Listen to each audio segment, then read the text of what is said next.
During my training courses, I often share with delegates the 4 elements needed to support vulnerable customers, and I thought I'd share those with you today in this video. The 4 elements are circumstances, impacts, needs, and support, and I'll explain each of those now. The first one is circumstances. These are the customer's personal circumstances. What has the customer got going on in their life that could put them into a vulnerable position? These could be circumstances around their health conditions, could be a challenging life event, or it could be the current financial situation. It's putting them into a place of further difficulty with managing their finances. From there, we need to start to understand how are those situations and circumstances impacting the customer. It may be impacting them emotionally. You may hear in conversations that they're angry, they're frustrated, they're upset. Could be impacting their mental well-being.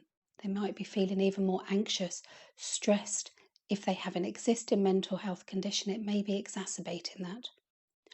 Or it could be impacting their financial situation. It may be pushing them further into a difficult situation or into further debt.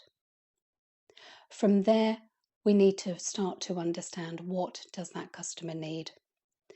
In my training, I talk about 2 different types of needs. The first one is emotional. What are the customer's emotional needs? In that conversation, in that engagement with you as an organisation, that customer may need you to listen. They may need you to be kind, to be empathetic, to be compassionate, to slow the pace of those conversations down, allow extra time, increase those silences, and allow opportunities for that customer to open up and share more about what they've got going on in their life. They are what I class as the emotional needs. And then we've also got the customer's practical needs. What do they need you to do practically to help them?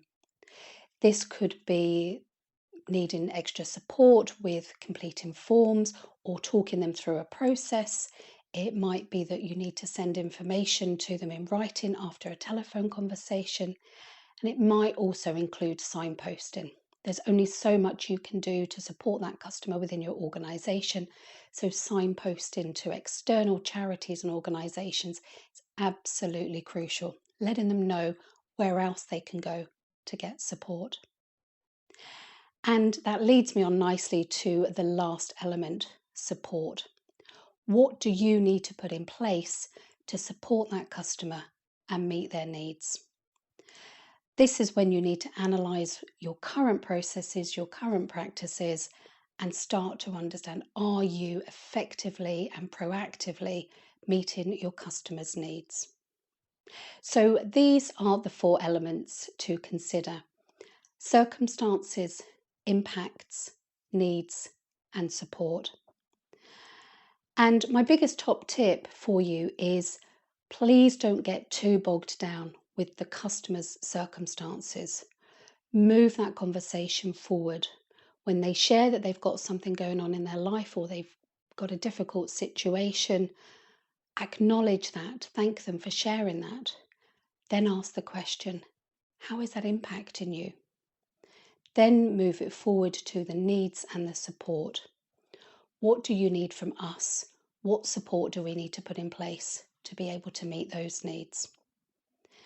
These 4 elements will hold you in good stead with those customer conversations and those customer interactions.